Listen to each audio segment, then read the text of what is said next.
Welcome back, viewers, to my channel, The World of Least Explored Phenomena. In last few episodes, we have been talking about workplace management, and prior to that, we had already done a series of episodes on parapsychology. There were four videos in that, and it gave you full view of what parapsychology is, what status it is at the present, and what is the way forward in parapsychological research. I hope you must have enjoyed those videos. If not, then please go to my YouTube channel and see them. Currently, we are at the seventh episode of workplace management, a topic which is most suitable for budding managers and entrepreneurs who are just entering the workplace and have to face the workplace challenges. The workplace challenges are immense, and the new entrants find it extremely difficult to cope up with those challenges. These videos are meant for them, and they will be equipping the these new entrants into the workplace to face the challenges. The tips given are from the learnings which I got from my 25 years of experience as GM operations. The contents of the series of episodes are as follows. We have already covered what are the transformational stages in one's life, workplace meaning and types of workplaces, managing people at workplace, leadership, teamwork and team building, developing and managing systems at the workplace. Currently, we are at the third topic, that is managing people at the workplace, which is the most vital aspect of workplace management. People management is extremely difficult and challenging, and it forms a core skill where people are able to overcome the workplace challenges. People are very difficult to manage, and it is extremely difficult to make them work as per your wish.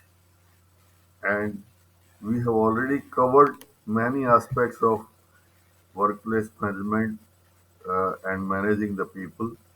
We have covered leading by example, do what you preach, where we have seen that how it is important that people watch you and they see whether your actions synchronize with what you are preaching. And that is a virtue with which you can be one up in the eyes of your followers and they follow you. You have to be critically observant, which is a trait very rarely found in the leaders, but it is a very good trait and it makes people admire you and they listen to you. Effective communication, one whole episode was dedicated to that, and it is an eye opener for the young people who are entering into the workplace challenges, and it brings out how important it is to be delivering effective communication. Good listening capacity, firm courage of conviction a leader should have to manage the people. You should be able to protect your team. You should be adept in resolving the conflicts. How the conflicts arise and how you can resolve them is covered in that video, which is a very interesting video. Please do watch that if you have not watched it. You should be having ability to motivate people. And very important aspect is integrity at workplace, which we covered in the last episode. In this episode, we'll be covering ruthlessness when needed and feedback at workplace.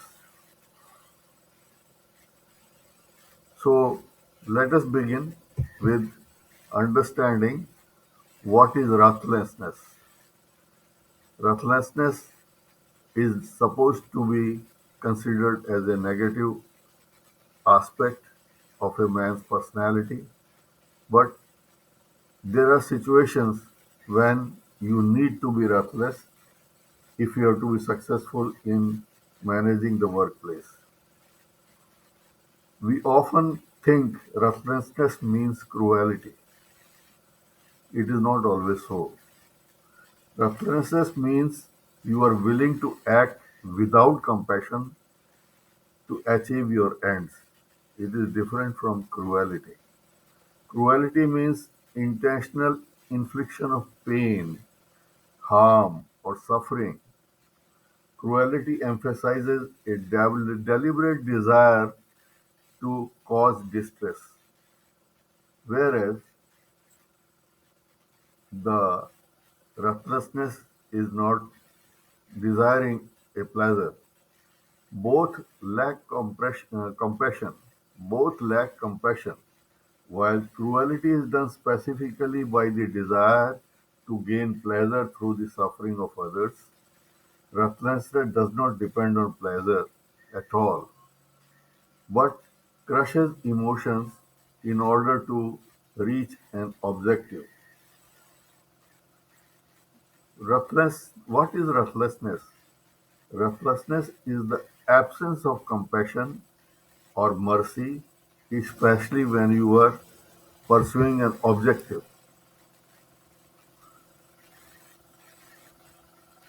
Integrity and ruthlessness is dealing with people when occasion so demands.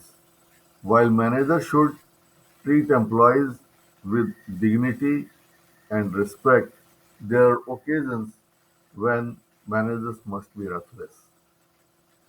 Occasions when a negative act by an employee causing great harm to the company shows deep negative attributes beyond repair. There, in those situations, roughness is very appropriate. Lack of integrity in an employee warrants ruthless treatment. Genuine mistakes could be tolerated, and a person can be allowed to improve, but displays of dishonesty need to be treated with ruthlessness. Apologies on displays of acts of integrity cannot be accepted, and ruthlessness treatment must be given. There comes times when a manager needs to be ruthless and put his foot down. Ruthlessness is often associated with carelessness and a lack of empathy. When someone is ruthless, they show no concern for others' feeling or well-being. For example, Adolf Hitler was ruthless. But there are occasions when this is the most needed option. You don't have any other option left out to act upon if you are to meet your objective. In its positive form, ruthlessness is simply the determination to achieve one's goal even in the face of challenges and obstacles which will be tramped as we march on. Being ruthless at work doesn't mean stepping all over others to establish yourself in a selfish and personal way. Instead, it is letting go of the senses of obligation, pity, or compassion for others when it doesn't deserve the greater good. When the choice is between damaging your career or team efforts or tolerating negative work influences out of misplaced pity of compassion. Sometimes you must be ruthless to protect a vision, a mission, a team. For if you aren't ruthless, then you risk losing your vision, your mission, your team does not prosper. So these are the aspects where we have to be ruthless. I give you an example in my career where I had to be ruthless.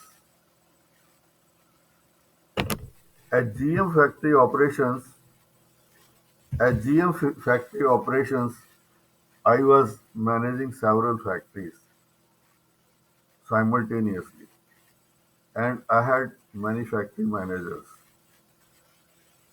I had a manager who was very intelligent and very creative and innovative, and he was very fast in learning. He was a master in injection molding, a process where we make caps out of plastic. But he could learn blow molding, which is making the bottles, by himself by observing the process. He became so adept in this blow molding, which he was not looking after, that many a times a tricky problem could not be solved by the blow molding manager, and his inputs made us solve those problems.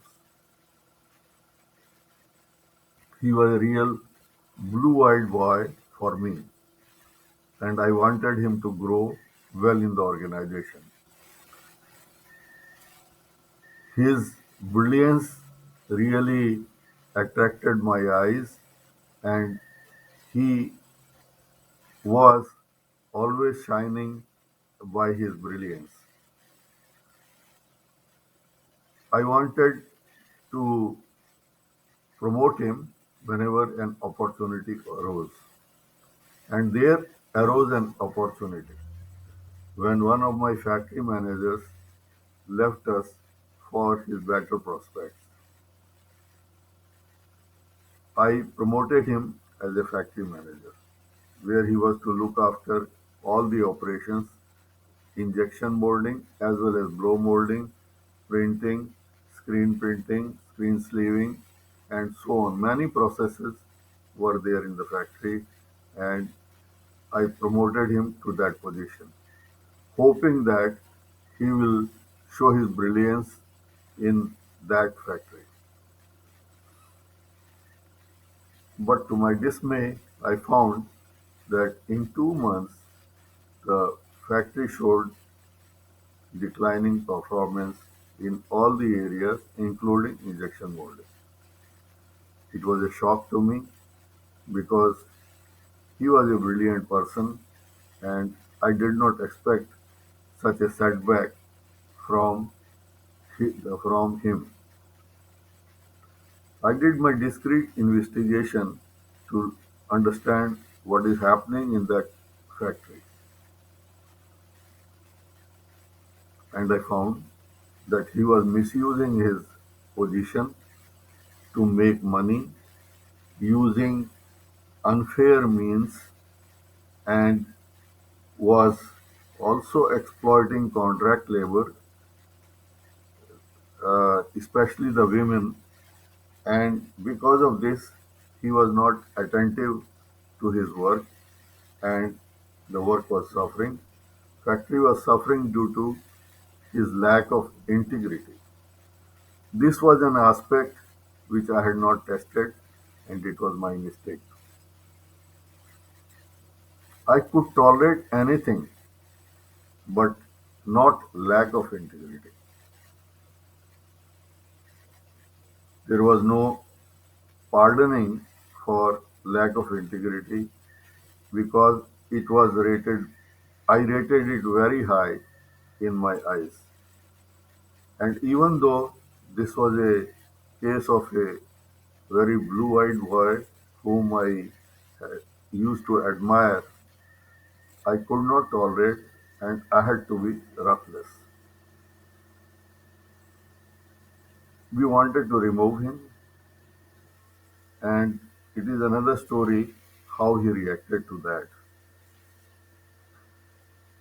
The example of ruthlessness is complete because we took a decision to remove him, even if it hurt me because he was my blue-eyed voice. But going further in this, I want to tell you that when we confronted me and my director, confronted him and found him become elusive when faced with charges. I was broken in my heart when I realized that he was a wrong choice for the position of factory manager as he lacked integrity. Being convinced about his malpractices, we offered him a way out and told him to resign and exit, but he was made of a different material. He was he was very, what should I say?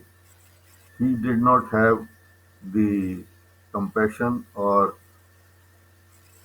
emotions which I supposed he has. He had the audacity to ask us that we should sack him. He will not resign because he is innocent. He knew that he was not innocent, and he took this step because he found that in an organization to sack a person means that we have to go on a long process. We have to put an inquiry officer, we have to prove the charges, and then we have to remove the person. And he understood in his heart that we shall not be taking that action, and uh, the, he will escape being removed from the factory. But we had determined we had to be ruthless. He got up and said that you can take whatever action you want, and he wanted to open the door and exit. Somehow, in my mind, even though I was broken, I was having tears in my eyes, I spoke to him in a firm voice, told him that you are at liberty to open the door and go out, but just listen one thing.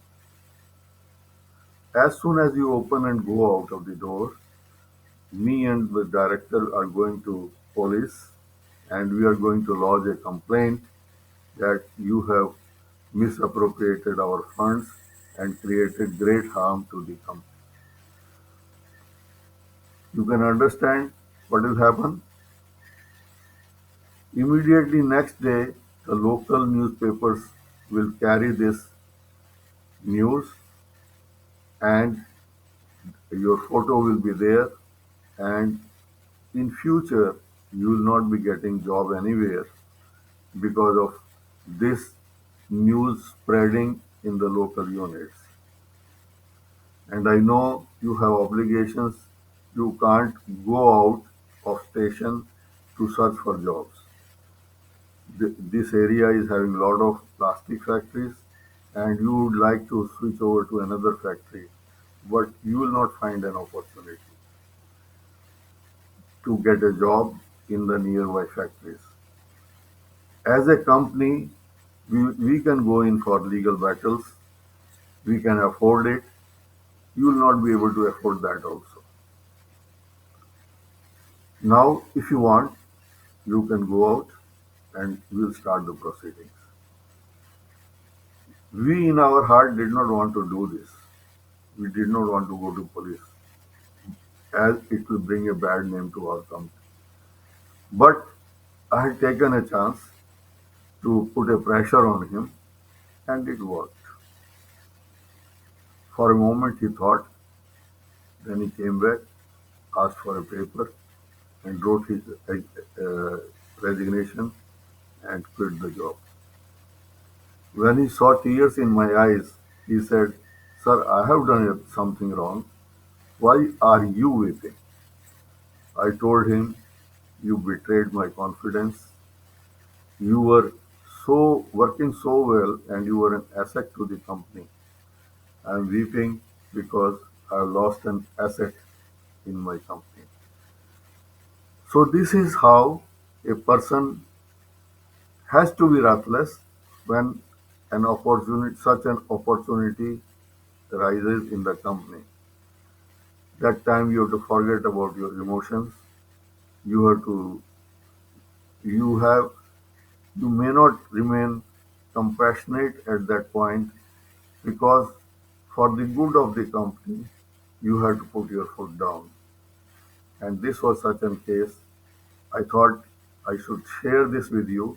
So to bring about the need for being ruthlessness, to bring about the need of ruthlessness when occasion demands.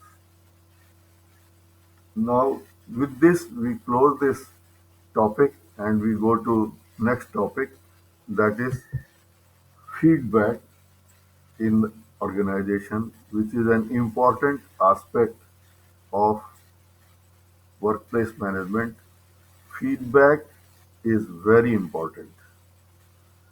One must be having a effective system of feedback if you are to succeed in managing the workplace. In this presentation, we will be talking about understanding feedback at the workplace, definition and meaning of feedback at the workplace, what are the types of feedback, how constructive feedback benefits an organization, how to bring in the culture of constructive feedback on continuous basis. What is feedback? Feedback is review. It could be one time, it could be periodic, or it could be continuous. For example, manager appreciates employees' effort by working overtime to meet customer requirement.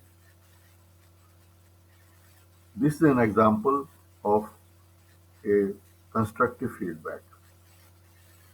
Monthly performance review meetings are held of different processes where feedback is given on how a process was working in the last month and what are the areas of improvement and how we can go further in future to improve its working. This is a feedback. We all have annual performance appraisals. That is a feedback on your performance.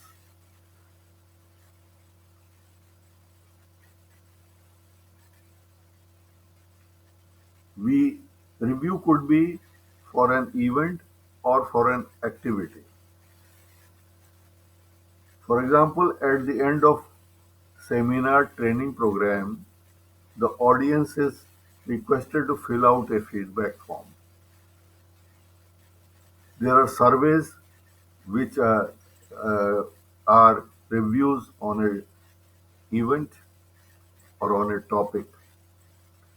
Feedback could be from managers to employees or vice versa, or it could be from employer to managers and vice versa.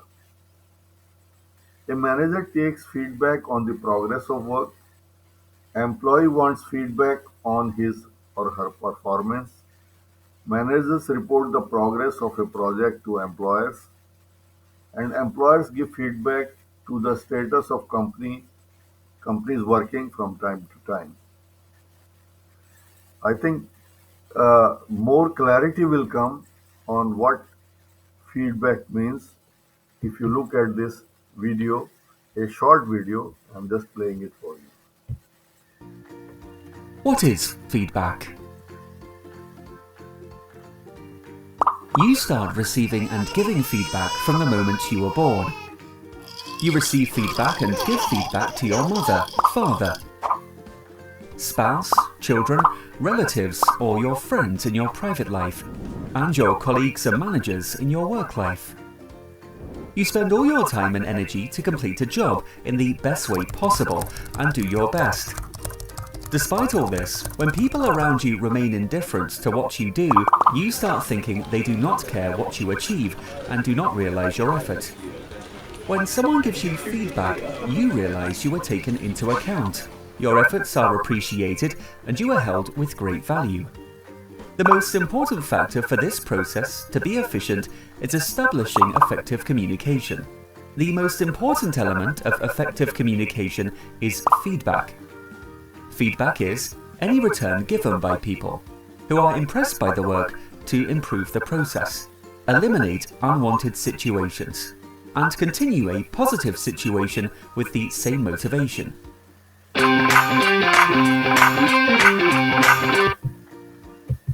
So, we understand what is feedback. Feedback is the process of giving constructive information or advice to the employees and or leadership based on performance, behavior, or skills in the workplace. Feedback could be between employees and managers, it could be between peers, or it could be between managers.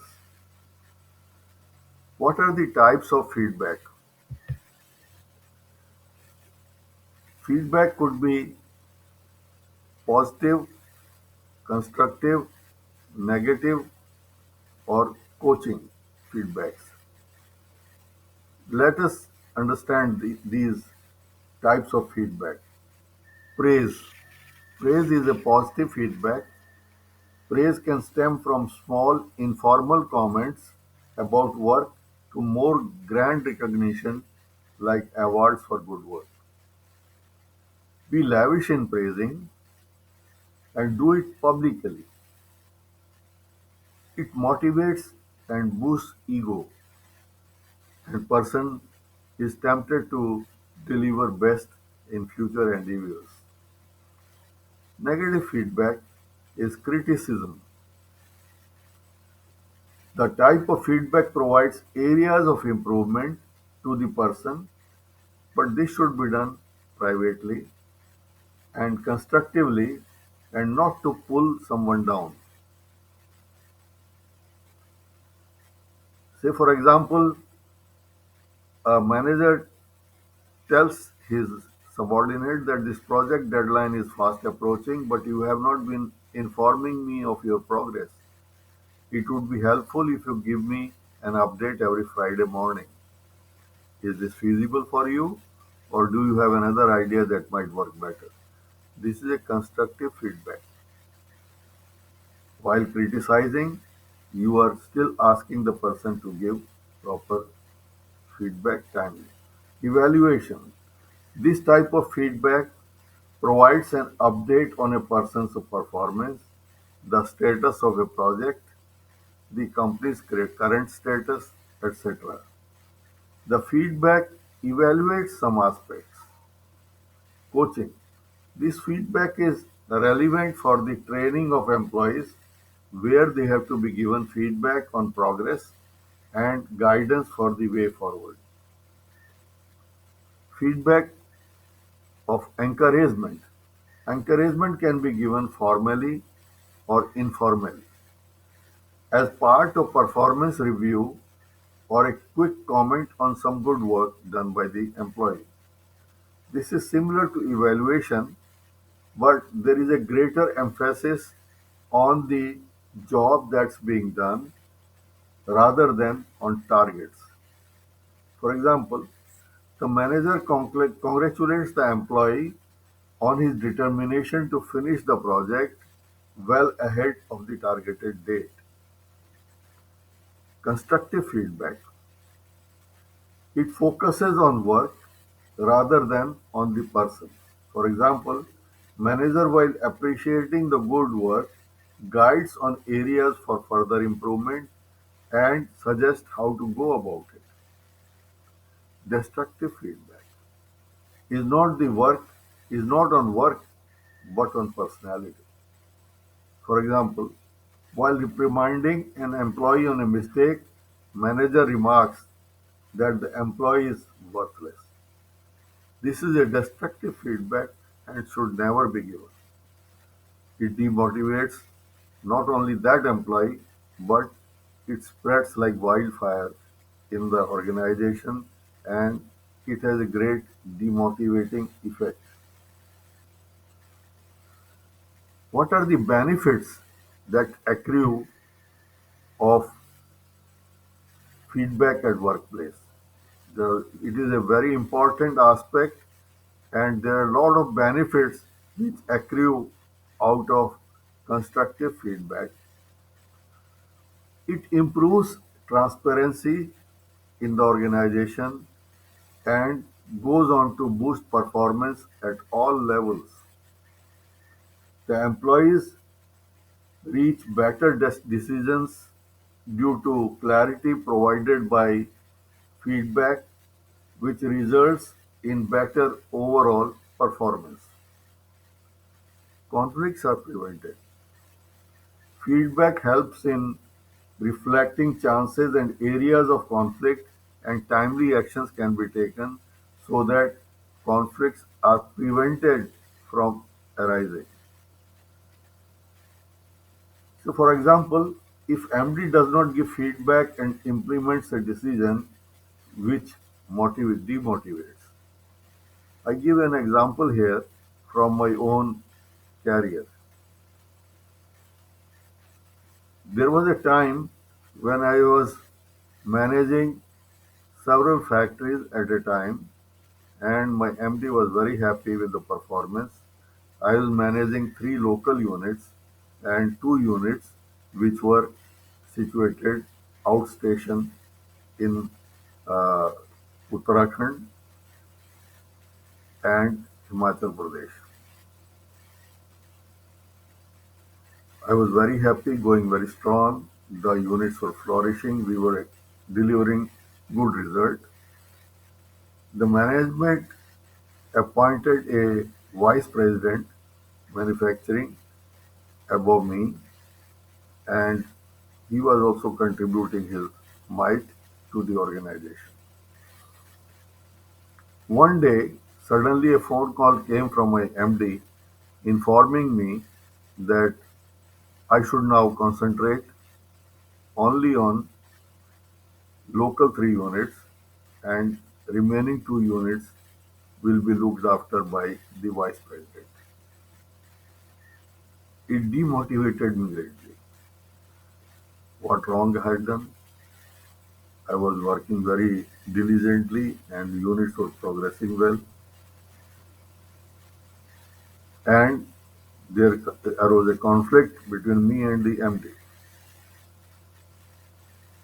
And I sought an appointment with him and went to meet him at head office. This episode I've discussed in conflict management, so I'll not go very deep into it. I just want to bring about the point that feedback is important. The conflict had arisen because he had not provided a proper feedback to me about the basis of his decision. He told me that Naresh, you are working very fine, but I had a problem because I could not test Vice President on his capability because I had not been able to give him a separate independent assignment. Just to test him, I had given these two units to him to work on. So it is not a blow on your performance, but it is rather my need for testing him. And you please continue. You are doing excellent work, and we will give you more and more responsibilities in future. So see, since the feedback was not given properly before giving a decision how badly it affected me, who was working very efficiently. So, feedbacks are very important, and timely feedbacks are very important, which is brought out by this example of mine. What other benefits does feedback have? It increases employee engagement. There is a strong correlation between feedback exchange and employee engagement. When you provide regular feedback, employees feel invested in his work, which increases their engagement and commitment. We had introduced quarterly performance appraisals in our company. There was, in fact, as in all companies, we had annual appraisals and which decided the increments to our employees.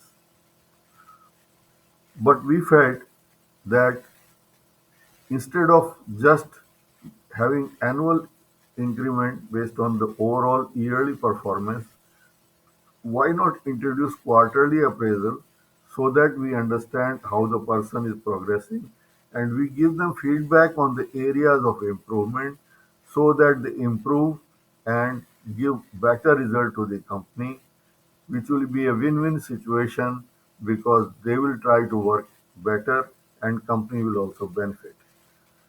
So the performance levels of employees improved and they got better annual performances appraisals because of their timely feedback given periodically after every 3 months about the level of their working. So this type of feedback increases employee engagement because they are told what are the areas of improvement and they work harder. Another benefit of giving feedback is that it builds a strong team. When feedback becomes a two-way process, it nurtures a culture of collaborative, a culture of collaboration. Employees feel valued and heard, and they are more likely to work together to achieve goals, and they form a strong team. At one of our factory, we introduced monthly information system meetings where each process gave their performance during the month, which was discussed, and everyone contributed suggestions for improvement. The feedback system strengthened the team, it made the team stronger, and a culture of transparency happened and improvement was established. Another benefit from the feedback is that it reduces employee turnover. When employees don't receive feedback or feel undervalued, they are more likely to look for alternative jobs. On the other hand, a workplace that provides that prioritizes feedback is where people are more likely to stick around because of the transparency in the factory. Feedback isn't just for employees, it is also a powerful tool for managers and leaders. Constructive feedback helps leaders identify their strengths and weaknesses, allowing them to continuously evolve and become more effective in their respective areas. Feedback keeps everybody on track. Giving and receiving feedback ensures that anyone going off track gets easily noticed and steps can be taken to improve him, to align him. For example, I talked about the MIS meetings, monthly information system meetings, where we could align a process when it was going off track. It helps management communicate expectations. When providing feedback to employees, the management of an organization can use this opportunity to share their expectations to employees. For example, a manager can inform an employee of how many assignments they complete in a month and use this time to share how many assignments they can complete in a month. So they are informed about the expectations of the management. Another benefit is feedback is a tool for continued learning. Invest time in asking and learning about how others experience working with your organization. Continued feedback is important across the entire organization to remain aligned to goals, create strategies, develop products and service improvements. Continued learning is the key of improvement. Let us see another video which will tell you what are the benefits of feedback at workplace apart from what all I have just talked to you. Here is the video. Please watch. Giving feedback effectively. A 2009 Gallup survey of more than 1,000 US-based employees sought to qualify the impact of feedback on employees. Its findings are insightful. When a manager gives little or no feedback, the manager fails to engage 98% of employees. 4 out of 10 employees who receive little or no feedback become actively disengaged. Managers who concentrate on strengths when giving feedback are 30 times more likely to engage their employees than those giving no feedback. 1 in 10 managers concentrates on weaknesses when providing feedback. The conclusion drawn by the study is that tools, techniques, and strategies that a manager uses when giving feedback have a huge impact on employee engagement. In this article, I'll discuss why feedback is crucial, the basis of an effective feedback strategy, and one of the key tools that provide a framework for constructive feedback. Why is feedback so crucial? Many studies have shown that engaged employees work more productively. They provide impetus towards shared vision, values, and goals. When you energize employees to perform at their peak, the impact on performance at individual and team levels is clear, and this directly benefits your bottom line. To be engaged in your future vision, an employee needs to feel wanted. They need to know that their contribution is valued and that they are helping the organization reach its goals. When a manager provides no feedback, the employee feels ignored. When someone feels ignored, they feel unimportant. Even negative feedback is better than this. Setting the scene for constructive feedback. For feedback to be given, listened to, and then acted upon, there are some ground rules that must be observed. I call these the tools for the road.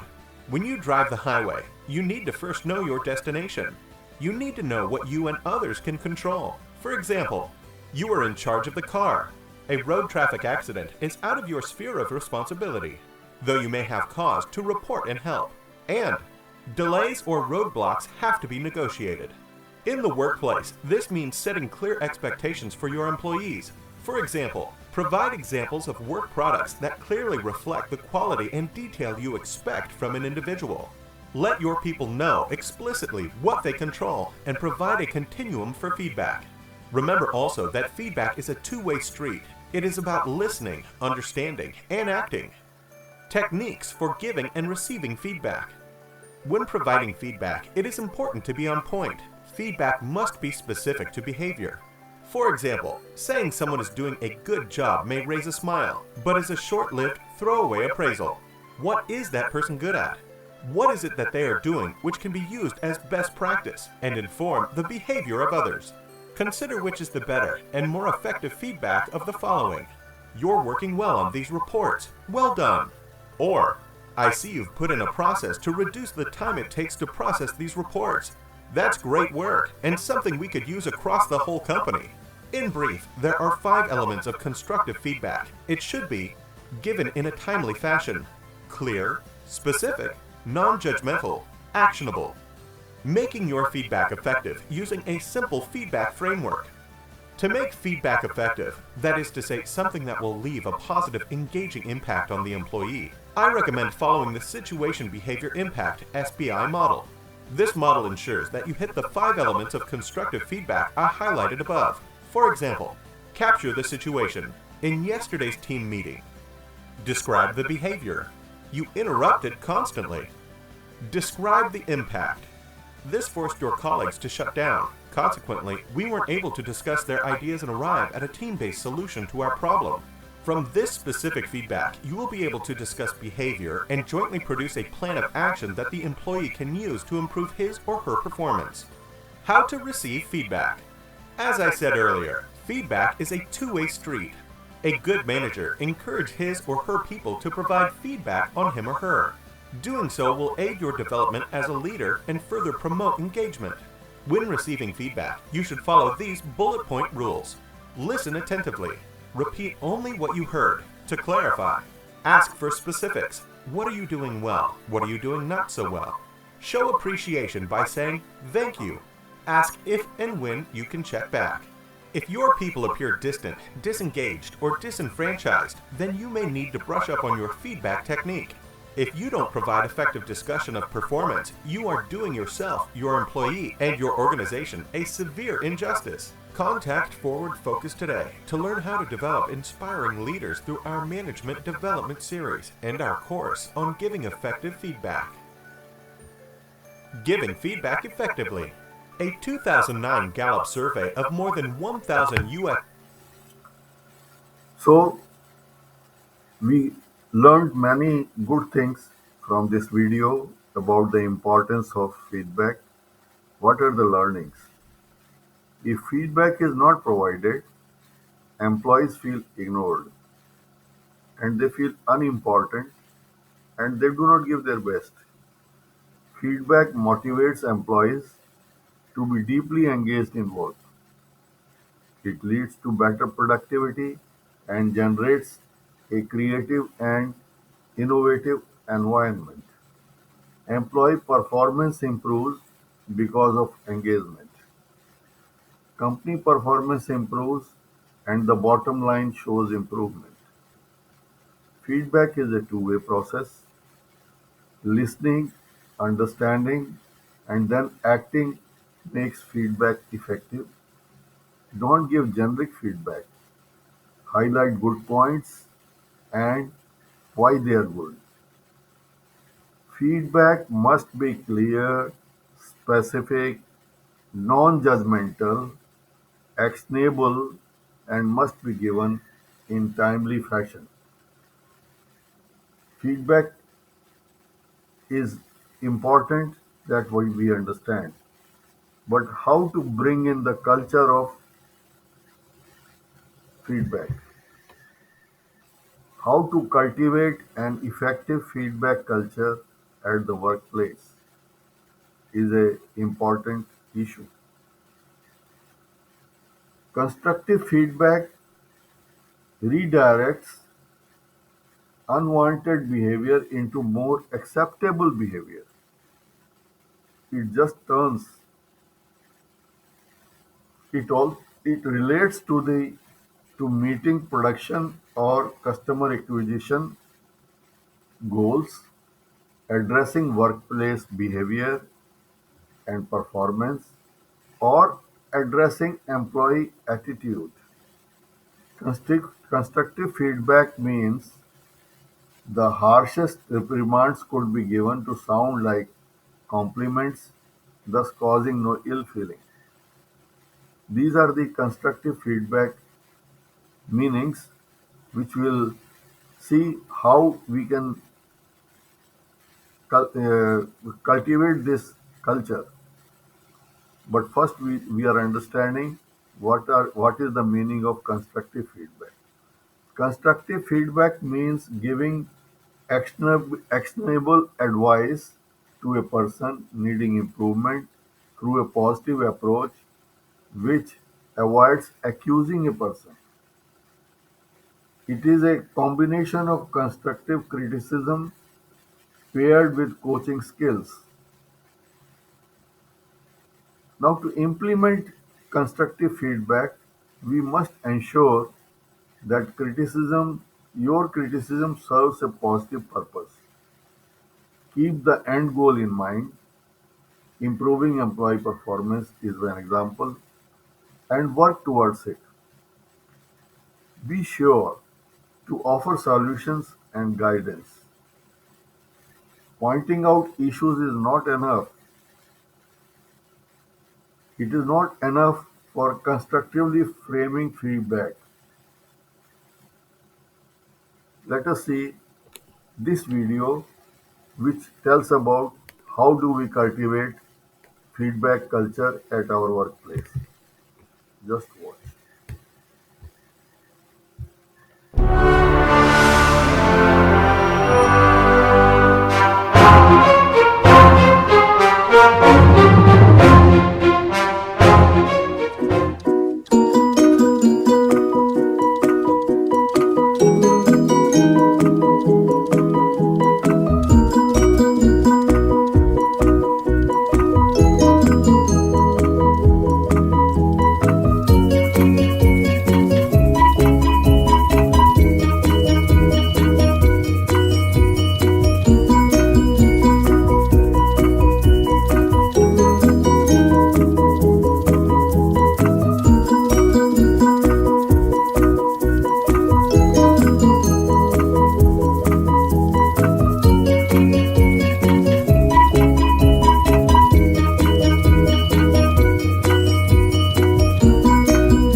by now we have understood what is meant by feedback, why it is important, what are the types of feedback, and how the feedback should be given. How can we cultivate a culture of feedback, which is very important for the organization?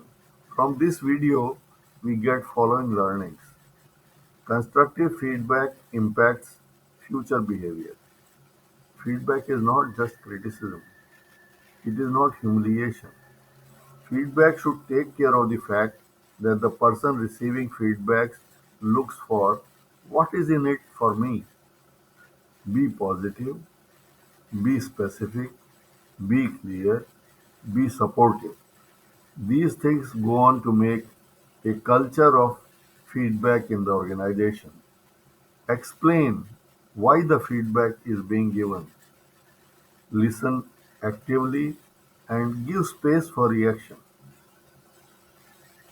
Through these methods, you can go in for building a culture of feedback in the organization. You must seek a win-win situation, a situation where we respect self-respect of others. We must treat others as we would like to be treated in a situation. So this is all about the feedback in the workplace. I end this episode by bringing to you a important message that feedbacks can create sparks that go on to become game changer. Importance of feedback is greatly highlighted in this episode of mine, which brings in the fact that feedbacks can create sparks, and those sparks can become game changer. Here is an incident from my life which highlights this point.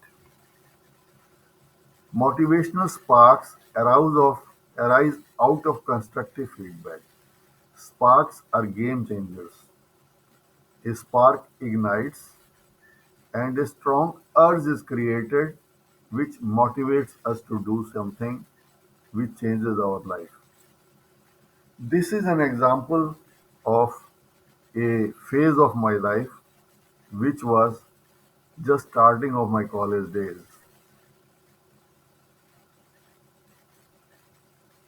When we enter into college, lot of things change. In my case, till I was in school, I was having good parental control and a very disciplined life to live in, and under the very close scrutiny of my parents, and we were not allowed much freedom there. We were under the constant observation and supervision of parents. When I entered the college, I found things greatly changed. In first year of my college, I found that there is no longer those strict controls over my behavior, and I enjoyed my freedom. This is a status of adolescence where a person feels that he has grown adult, whereas he has not actually achieved the maturity of an adult.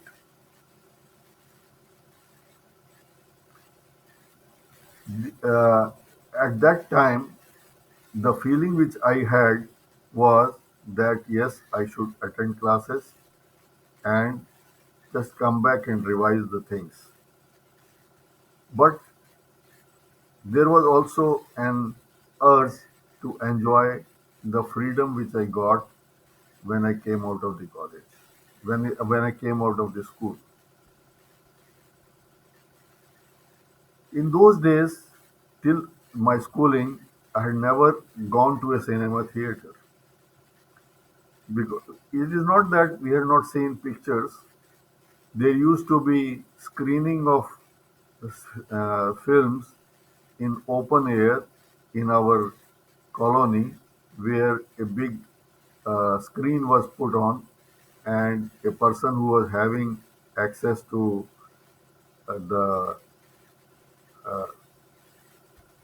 to display on screen using a projector. He used to project and show us the film, and we used to watch it as children. And also the public at large used to gather there, and we used to see the films. But I'd never gone to a cinema theater. When I got an opportunity and the freedom, I was tempted to misuse it. On some days, we used to bunk classes and go and enjoy cinema in cinema theaters. The days were going on, and I was thinking that I am doing justice to both my urge for enjoying freedom as well as I was doing justice to my studies because whatever was being taught was being revised by me in the night at home. But for higher studies, this is not sufficient. We have to work harder. We have to do a lot of our own efforts. I did not realize it then. And naturally, when the exams came and I sat in the exams, I was not able to do well because I was not prepared the way I should have been. After the exams, the days which I passed till the result were really dreadful. I was fearing that maybe that I'll fail. This has never happened in my family. Nobody has ever failed in my family. In fact, the sister younger to me was a topper in her class. What if I fail? I was trembling with fear of failing. It took a toll on my health. I was not able to eat well. I was not able to sleep well. And all the time, I was worrying as to what will happen if I fail. I resolved in my mind that, oh God, only this time if you help me, if you make me pass the exam, I will not let this happen again. I'll work harder and work harder to show that yes, I can do something. As the days were approaching, my worry was going on increasing, and I was feeling very sad and fearful in my heart. When the result day came, I had tremors in my mind. I was afraid to go to the notice board and see what had happened. But in my mind, I was just praying and praying and praying to God that, oh God, please help me this time. With great courage, I went to the notice board and saw that I had passed the exam. It was a great relief, and I thanked God for His mercy on me, and I resolved that I will study hard. Gradually, this resolution was getting diluted, and then came the feedback, which proved to me to be a game changer. On the first day of the second year, our class teacher congratulated all of us who had come to the second year and were promoted, and he told us that first year was a college exam. Its results do not count in your actual result of the graduation because From second year, you will have university exam and those results will count. And you will have third year, those results will count. So first year results are just internal, so these are not going to add to your results, but you should be very, very working hard so that you perform better and improve your result. Then came the bombshell. He told that in this class there are two students who were failing and we have promoted them with a condition that they will be performing better and their performance will be on test throughout the year. We'll be watching them, and he gave the names.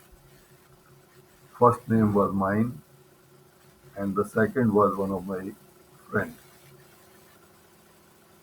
I felt as if I've been stripped naked in front of the boys and girls of the class. I felt very ashamed, especially such a thing was told before the girls of the class, which hurt me most, and in my heart I resolved. I resolved through a spark which got created in me by this bombshell thrown by the class teacher. The spark was the spark coming from this feedback was that I shall prove to this class that I am not worthless. I am one of the best. I'll prove to this class. That was the resolution I took from this bombshell, this feedback. This spark changed my life. From then on, my life took a turn and I became very, very attached to studies. When my classmates were enjoying sun in the vacant periods, I was in the library studying.